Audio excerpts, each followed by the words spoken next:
Bom dia a todos. Bom dia. Que a paz do Mestre Jesus esteja sempre em nossos corações. É com alegria que temos a oportunidade de novamente estar com vocês aqui do lado de cá, na exposição doutrinária, nesta casa que tanto nos alegra, nos conforta os nossos corações. O tema de hoje, da emancipação da alma, nós vamos encontrá-lo na obra O Livro dos Espíritos. E é um fenômeno anímico. E por que fenômeno anímico? Porque é inerente a qualquer um de nós, independente independe da questão de mediunidade. Porque Allan Kardec, o nobre codificador da veneranda doutrina espírita, vai tratar de mediunidade em O Livro dos Médiuns. Então, tudo que ele trata ali em O Livro dos Espíritos refere-se ao fenômeno inerente a todos nós. E interessante é que Allan Kardec publicou na Revista Espírita do mês de fevereiro do ano de 1859 um relato publicado num periódico francês no mês de novembro do ano de 1858. Dizia esse periódico francês mais ou menos assim: era a história com o título Meu Amigo Hermann. Então dizia esta notícia que vivia no interior da Alemanha um jovem de nome Hermann, com apenas 25 anos de idade. Mas ele se distinguia dos demais, porque era de um caráter nobre, culto, amante da filosofia, com a prática da dança da valsa, que mostrava toda a sua leveza e suavidade. Assim também era de um caráter irrepreensível, amigo de todos, colaborador de toda a sociedade, solidário para com todos os necessitados. Enfim, além de todas essas qualidades morais, ele vinha de uma família nobre, com uma grande fortuna, talvez uma das maiores ali daquela região da Alemanha. As pessoas até que procuravam para te deixá-lo impaciente, mas isso era quase que impossível. Ele não mudava o seu caráter de forma alguma, mostrava-se sempre generoso, acolhedor. Mas, como nem tudo é perfeito na vida, ele apresentava uma doença singular, incurável, que o acompanhava desde o nascimento. Ocorria que, ao pôr do sol, ele entrava num torpor e dormia, e ninguém mais o conseguia acordá-lo a partir daquele momento. E ele somente iria acordar com o nascer do sol no novo dia. E era assim que ocorria com ele. Todos ali daquela pequena cidade já o sabiam, conheciam este fato e respeitavam. Mas o próprio Hermann noticiou as suas agruras, suas penalidades íntimas, naquilo que o incomodava, quando escreveu ao seu amigo, relatando mais ou menos assim: tu bem sabes, meu amigo, daquilo que me aflige, que eu não consigo dominar, este sono profundo que ocorre comigo quando o dia está terminando. No pôr do sol entro no torpor e adormeço. Nada obstante toda a força que faço para me manter desperto. Mas tem algo a mais, meu amigo, de tudo isso, porque sinto-me como levasse duas vidas, não só a vida de Hermann, que tu tão bem conheces e que eu modestamente muito aprecio, e isto porque, sem saber como se dá este fenômeno, levo uma outra vida, porque quando eu adormeço aqui na Alemanha, eu vou despertar na Austrália, no outro lado do hemisfério, e lá eu tenho outro nome, uma vida completamente diferente daquela que eu tenho aqui junto a vocês. Lá sou conhecido como William Parker, e minha moral, a minha vida é completamente diferente desta que eu levo aqui na Alemanha. Isto porque o William Parker é uma pessoa sem moral alguma, que vive para prejudicar o próximo, para roubar as coisas alheias, sempre tem intrigas com a polícia, com o próximo. Lá na Austrália, não vivo em paz, eu sou fugitivo contumaz das minhas próprias faltas e equívocos cometidos. Não suporto mais essa vida dupla. Como isso pode se dar? Aqui na Alemanha, ser uma pessoa e despertar completamente uma outra pessoa na Austrália. Isso me dá uma confusão mental. E quantas vezes desejei desistir da vida como William Parker e ser o simples Hermann. Mas isso era impossível até o fato singular que ocorrera, porque William Parker tirou a vida de uma das pessoas que o seguiram. E daí foi quando foi levado a júri, a julgamento. E lá então fora condenado à morte Parker. E ele será executado nesta noite. Foram solicitadas solidariedade aos juízes, ao governador, mas o fato de que William Parker ser um criminoso contumaz não for atendido, e sua execução está marcada para esta noite. Aí um amigo de Hermann, ouvindo essa história, disse: mas meu amigo, que coisa boa, você vai se livrar então de vez de William Parker, você vai viver somente como Hermann. Que notícia ótima! E Hermann diz ao seu amigo, desalentado: ora, meu amigo, sei que assim não o dará, porque executado Parker, Hermann também será executado. Mas como isso se dará? Ora, eu sei que isso ocorrerá. E isso se dera, porque naquela noite, na Austrália, William Parker foi executado. E no dia seguinte, ao nascer do sol na Alemanha, naquela cidadezinha, Hermann fora encontrado sem vida. Nesse conto que Allan Kardec relata como um conto fantástico e singular,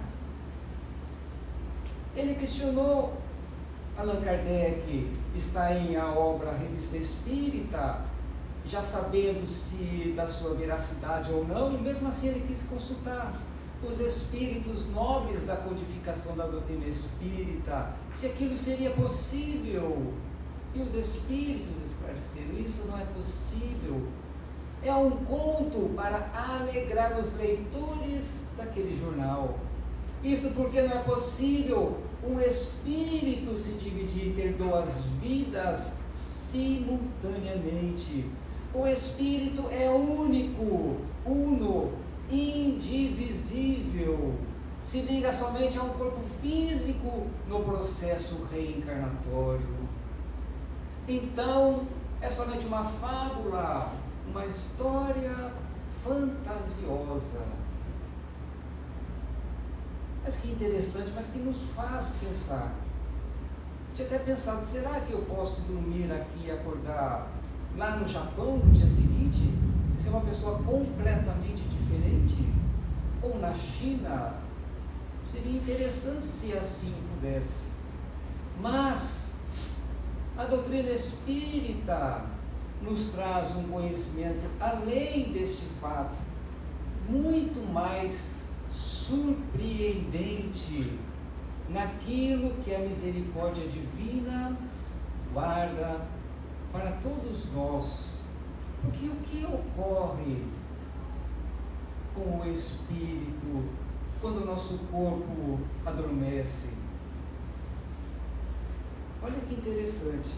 E o livro dos Espíritos, então, lá no capítulo 8, segunda parte da obra, vai tratar desse assunto. Muito interessante. Está lá, na questão 401 desta obra. Durante o sono, a alma repousa como o corpo? E os sempre vivos respondem então a Allan Kardec: não, o espírito jamais está inativo. Durante o sono afrouxam-se os laços que o prendem ao corpo, e não precisando este então da sua presença, ele se lança pelo espaço e entra em relação mais direta com os outros espíritos. Olha que coisa interessante.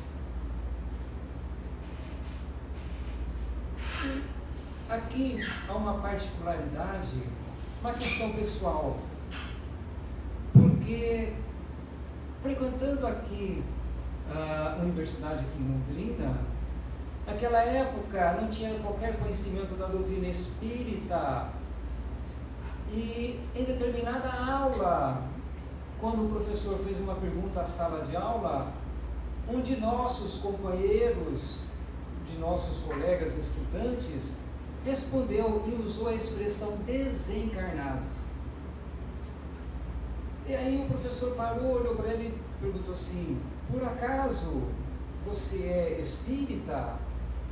E o colega disse que sim. E eu, naquele momento, eu virei, eu olhei para ele e falei: espírita, o que será que é isso? Fiquei pensativo.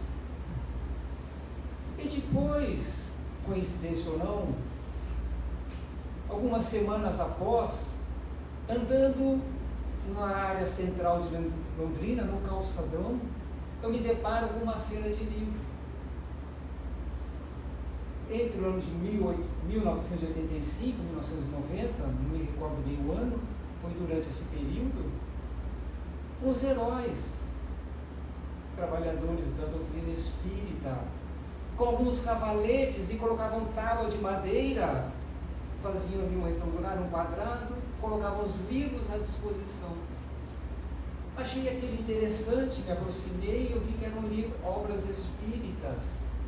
Aí perguntei para um daqueles companheiros, talvez, não sei que tenhamos alguém aqui que tenha participado até daquele momento, porque eu sou muito grato, uma profunda gratidão por esses operosos trabalhadores da doutrina espírita em sua divulgação.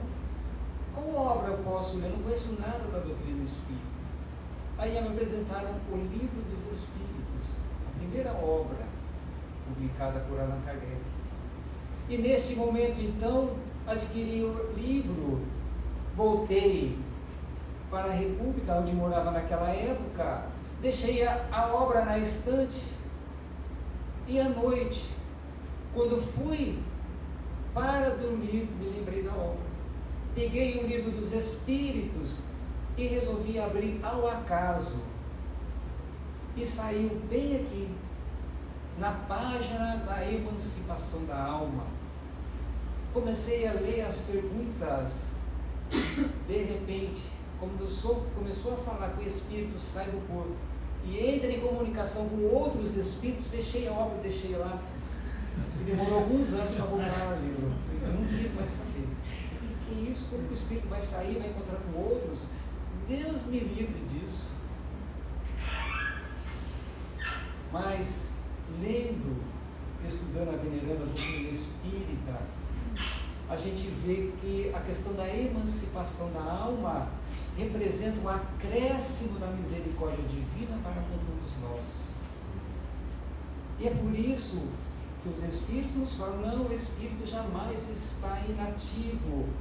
Guardem-se em sua consciência, afrouxam-se os laços. E neste momento o Espírito se emancipa do corpo físico e retorna ao seu mundo real, que é o mundo dos Espíritos. E ainda está lá, questiona na questão 402, como podemos julgar da liberdade do Espírito durante o sono? Pelos sonhos. Olha que interessante. Quando o corpo repousa, acreditam, tem o espírito mais faculdades do que no estado de vigília. Lembra-se do passado e algumas vezes prevê o futuro. Adquire maior potencialidade e pode pôr-se em comunicação com os demais espíritos, quer deste mundo, quer de outro mundo. É uma vastidão do mundo espiritual que se apresenta para todos nós neste momento, porque quando repousa o corpo físico pelas nossas necessidades orgânicas, e é necessário passarmos por estas horas de descanso para que as nossas células possam se recompor, ocorrer os metabolismos durante a noite, para que nós acordemos melhor no dia seguinte, refeitos do corpo físico. Mas nós, em espírito, emancipamos e vamos buscar, conforme a fala do Mestre Jesus, Mateus nos traz, de que onde está o seu tesouro, estará o seu coração. E nós vamos buscar durante esse processo de emancipação da alma aquilo que nos apraz, conforme os nossos gostos, as nossas tendências. Nós vamos buscar durante o repouso do corpo físico.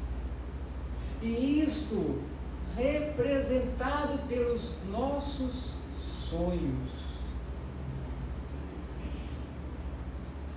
Na obra Libertação, quando o Espírito André Luiz, em trabalho no plano espiritual, vai em planos inferiores do plano espiritual, em trabalho de resgate aos irmãos necessitados, lá ele observa um encontro singular entre dois espíritos que traziam seu perispírito à forma feminina, o que chamou a atenção dele. Uma era desencarnada, era habitante daquela região inferior do plano espiritual. A outra era uma pessoa encarnada que, pelo processo da emancipação da alma, fora atraída àquela localidade, porque havia ali uma sintonia. E assim acontece conosco também. Durante o repouso do corpo físico, nesse processo, vamos encontrar aqueles que guardam sintonia conosco. E naquela região trevosa, ele começou a ouvir aquele diálogo entre aquelas duas entidades. A desencarnada falando para a encarnada: olha, minha amiga, estou te achando assim meio que desanimada, diferente, o que está acontecendo? Ora, minha amiga, é o meu esposo João, ele agora está num grupo de orações, está se fortalecendo, está mudando seus hábitos. O que? Disse a outra desencarnada. Como pode? Você não pode deixar isso acontecer. Ele tem que nos auxiliar. tem que ser o nosso instrumento de vingança no planeta Terra. Não pode desvencilhar de nossa ação. Você tem que fazer de tudo, volta lá e fique junto a Ele, fazendo com que Ele mude de ideia, que Ele pare de frequentar esse grupo de orações, enfraquecendo-o moralmente, para que Ele continue nosso. André Luiz, ouvindo aquele diálogo, chamou a atenção e foi questionar Gubi, mas como isso pode acontecer? E Gubi explica, ora André, é no processo de liberdade do Espírito, onde nós vamos buscar as respostas que nós queremos ouvir. É um processo aí de sintonia entre estas almas. E isso acontece, André Luiz, com maior frequência que nós pensamos. Isto porque 3/4 partes da humanidade, em ambos os hemisférios, nos seus horários específicos, encontram-se na zona de contato com o mundo espiritual. E mais da metade vão para regiões inferiores. Mais da metade. O que nos chama a atenção. E o interessante é que em outra obra da codificação, na obra Missionários da Luz, nós vamos encontrar também outro relato no processo de emancipação, quando o espírito Alexandre, instrutor de André Luiz, naquela excursão de aprendizado, começa a relatar para André Luiz que lá no plano espiritual formou-se sobre a instrução do espírito Alexandre um estudo específico sobre mediunidade, aberto especificamente para os trabalhadores da mediunidade encarnados. 300 vagas. Estavam lá inscritas 300 trabalhadores da mediunidade encarnados, que durante o processo da emancipação iam estudar no plano espiritual. Olha que oportunidade bendita, nós continuarmos o estudo no plano espiritual. Só que desses 300, somente compareciam 32 encarnados, quando não faltava um ou outro. De 300, somente 32. E aí então, isso chamou a atenção também de André, mas como isso se dá? Ora, é respeitado o livre-arbítrio de cada um. E nesse processo das escolhas, das oportunidades do estudo, dois que costumeiramente estavam sendo presentes, não estavam. Aí o instrutor Alexandre pede para que um dos companheiros da tarefa espírito sertório vai lá então verificar, mas o que aconteceu com esses nossos outros companheiros que não estão aqui presentes? São 2 companheiros. Vai lá, sertório, e verifique a situação, talvez tenha acontecido alguma coisa com eles. E André Luiz, na sua ânsia de conhecimento, manifestou o desejo de estar junto. Então veio o espírito sertório, acompanhado do espírito André Luiz junto a nós encarnados, e foi até ao lar daqueles companheiros que não estavam lá na hora do estudo. E verificou-se a seguinte cena impressionante. Junto ao leito de um deles havia uma entidade inferior que estava ali em perturbação, num processo de obsessão junto àquele encarnado. Aquele encarnado, que vamos denominar na obra está como Marcondes, ele começava o processo de emancipação, mas quando ele via aquela entidade que ele sentia medo, não conseguia se emancipar do corpo nem se dirigir ao plano de luz para a devida instrução. E isso ocorrera E na proximidade do Espírito, eles foram a conversar com aquela entidade que estava lá, influenciando Marcondes. E questionaram, mas por que isso está ocorrendo? Por que você está junto ao Marcondes? Ora, estou aqui porque é ele que me chama. Eu fui sócio dele na empresa que tivemos juntos. Eu desencarnei. E agora que eu estou desencarnado, ele fala de mim para os familiares dele, fica denigrindo a minha pessoa. Ora, será que isso é justo? Procurei fazer tudo da melhor forma possível, mas é ele que acaba me chamando aqui, neste local, abrindo aspas. Olha que interessante esse fato. É o próprio Espírito, então, que fica chamando, convocando esta pessoa. Isso nos faz pensar que quando nós falamos do próximo, ainda se esta pessoa estiver já desencarnada, nós o atraímos, seja falando coisas boas ou coisas negativas. Porque o que ocorre aí? Uma atração fluídica, como ocorria naquele caso. E ele, então, em decorrência disso, não conseguiu estar presente à reunião de estudo. Mas, desses termos, ainda, estamos falando de situações em que muitos espíritos vão procurar as regiões inferiores. E os espíritos superiores, o que acontece com eles durante esse processo da emancipação da alma? Aí esclarece-nos os sentidos. E os espíritos superiores aceitam, concordam em encarnar entre nós, porque sabem que durante o processo do sono eles vão encontrar outros espíritos, vão voltar a conviver com seus mundos superiores. Gente, está dando para ouvir? Ajuda? Tudo bem? Olha que interessante.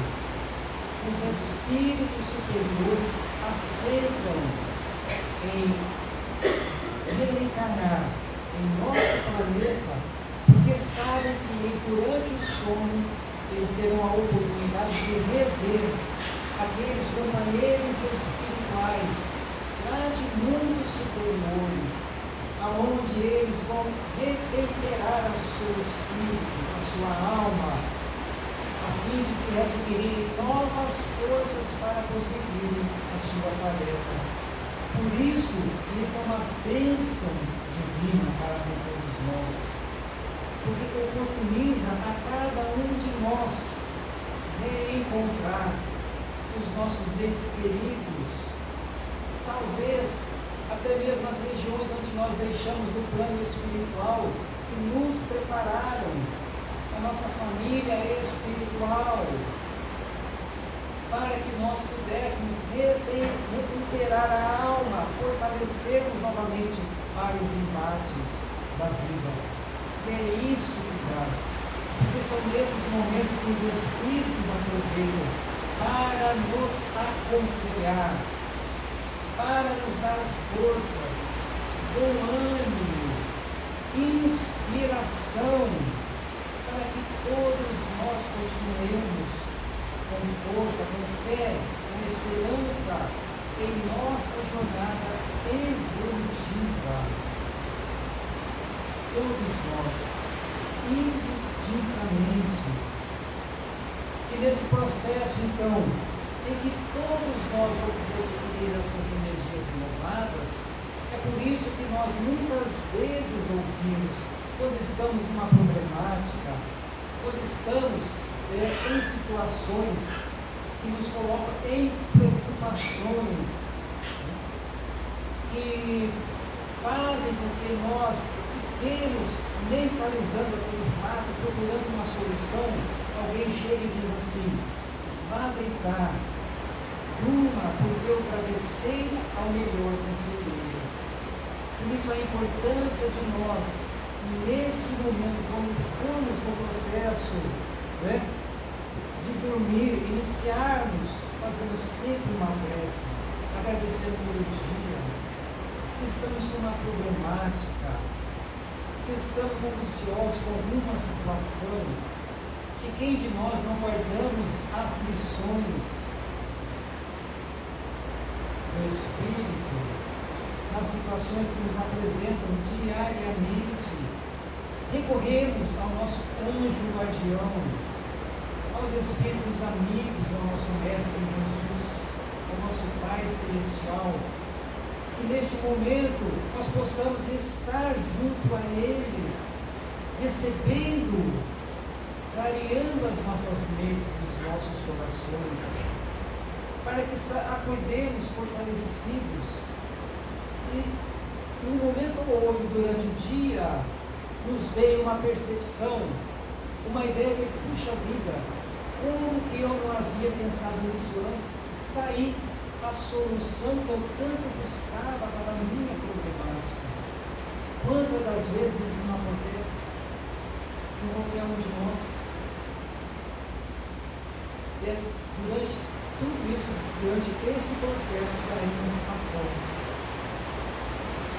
Olha o que diz, esses espíritos, os espíritos superiores, então quando dormem, vão para junto dos seres que lhes são superiores, com estes viajam, conversam e se instruem, trabalham mesmo em obras que se lhes deparam concluídas quando voltam morrendo na terra ao mundo espiritual. O Espírito, como nos disse na obra, nós espíritos estamos sempre inativos. O cansaço é inerente ao nosso corpo físico. E continuamos a trabalhar lá no plano espiritual, como diz, preparando o terreno para quando nós voltarmos, já encontramos lá obras feitas por nós, para que nós possamos continuar a jornada do trabalho humano. Mas que para isso ocorra, é preciso que nós sintonizemos na seara do bem, desde já, cuidar de nossas sintonias, de nossos gostos, das nossas tendências íntimas. Como é importante as lições do Mestre Jesus para com todos nós. E porque sabemos que há muita curiosidade na questão dos sonhos, né? A pergunta 403 do Livro dos Espíritos: por que não lembramos sempre dos sonhos? Será que nós sonhamos sempre? E os Espíritos nos esclarecem: em que chamas sono, só há o repouso do corpo, visto que o Espírito está constantemente em atividade. Recobra durante o sono um pouco da sua liberdade e se corresponde com os que lhes são caros, quer neste mundo, quer em outros. Mas, como é pesada e grosseira a matéria que ele compõe, o corpo dificilmente concebe as impressões que o Espírito recebeu, porque a este não chegaram por intermédio dos órgãos corporais. Olha que interessante. Muitas das vezes despertamos, sonhamos com algo que nos parece que foi muito agradável, ou não, que a gente quer relembrar e não consegue. Por quê? Porque estas cenas são vividas pelo Espírito, em processo de emancipação, e captadas pelo Espírito, e não pelo cérebro físico. E quando nós retornamos ao corpo, retornamos à matéria, e como não foi captado pelo nosso cérebro, pela nossa memória, nós então não recordamos plenamente de nossos sonhos. Somente daquilo que é necessário nós vamos recordar. Tenhamos a certeza disso. Aí os sonhos são verdadeiros como se nos apresentam? Me lembro que minha mãe tinha um livro adquirido numa banca e falava sobre os sonhos. Você sonha com tal coisa, tal coisa. Aí lá, alguém comentava uma coisa, vamos lá no livro. Pegava o livro, já era isso e aquilo. Olha, cuidado. Né? Você está sonhando com isso, representa isso. Olha que coisa boa. Olha só o que diz o livro. Será que é sempre assim? Não é, porque cada um de nós temos as nossas particularidades, nosso mundo individual. E já que nós vamos buscar aquilo que mais nos apraz durante o sono, né? Cada um de nós vamos ter as nossas percepções diferentes. Mas e aqueles sonhos confusos, né?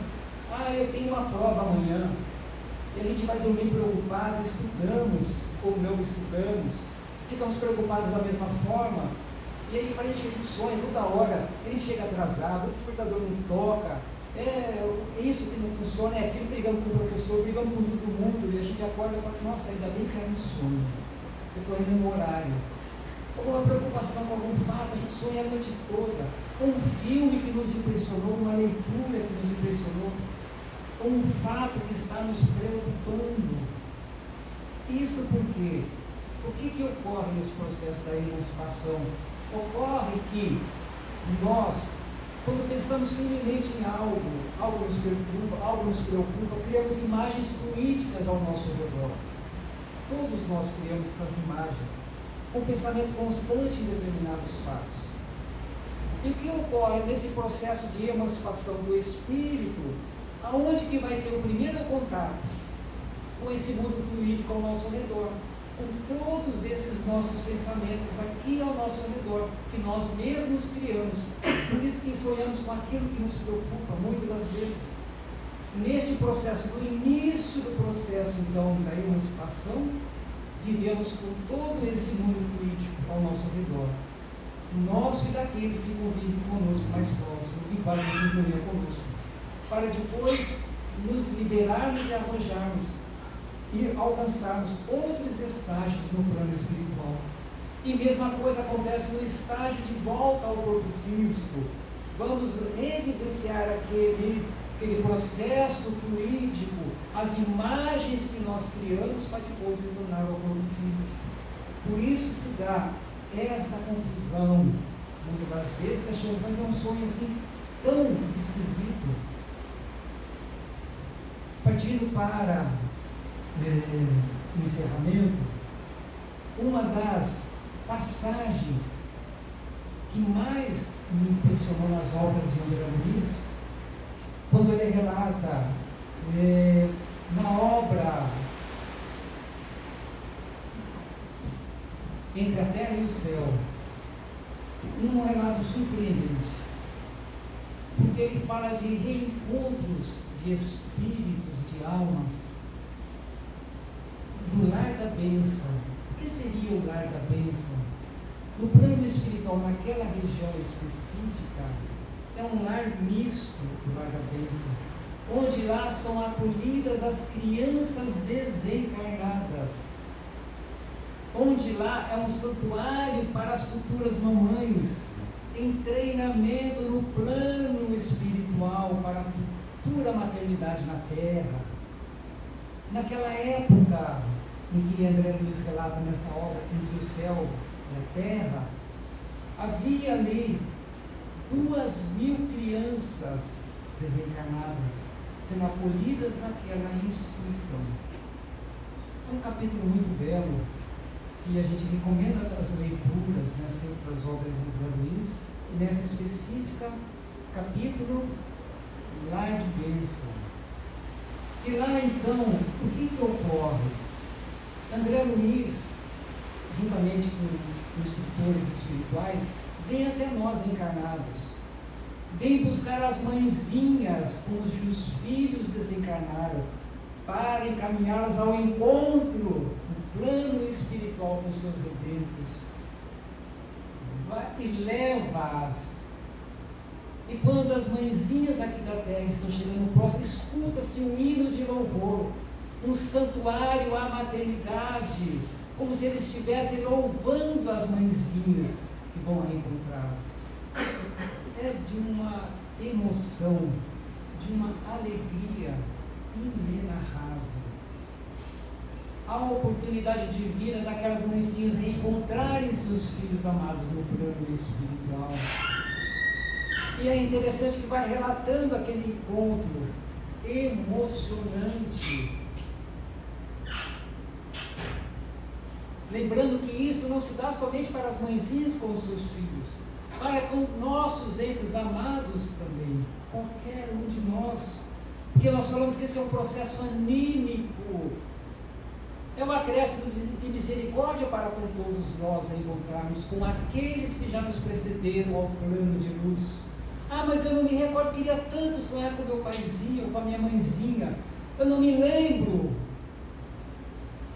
Olha que interessante, porque uma daquelas mães que foram encontrar um dos filhos, André Luiz, o instrutor, retornam com ela para o plano físico, ao seu envoltório físico. E André Luiz pergunta ao instrutor, ela vai recordar plenamente do sonho? E o instrutor diz, não é salutar para essa mãezinha, porque é muita emoção, é a saudade da morte, porque muitas das vezes os entes queridos ficam tão emocionados que não querem voltar ao corpo físico, querem continuar no plano espiritual. E todos nós encarnados temos os nossos compromissos a assumir. Porque quem sabe de nosso retorno ao plano espiritual é somente a Deus e sua infinita misericórdia. Então, neste momento em que aquelas mãezinhas na explicação do meu instrutor André Luiz compreendeu que não seria salutar, mas explica o instrutor, aquela mãezinha vai guardar uma vaga recordação. Quando ela despertar, ela vai sentir o coração menos aflito, acalentado, com maior ânimo para cuidar dos outros rebentos que também são os seus filhos aqui encarnados. Ela não pode desistir dos outros, ela tem outros filhos aqui. Mas ela vai ficar feliz na certeza de que seu ente querido vive, não mais no plano físico, mas no plano espiritual, ou conforme a sua crença, mas na certeza de que ele vive e que o reencontro é possível. É o processo da emancipação da alma, onde ainda guarda muitos outros ainda pormenores, o que nos torna impossível trazer numa exposição de 40, 50 minutos todos os ensinamentos. E por isso nós convidamos a todos vocês, aqueles que têm interesse em conhecer um pouco mais da veneranda doutrina espírita, que questionem sobre o grupo de estudo aqui do Livro dos Espíritos da casa, realizado às quartas-feiras, porque é um estudo que vale a pena para todos nós, com certeza. Agradeço pela atenção de todos e devolvo novamente a palavra à casa. Obrigado.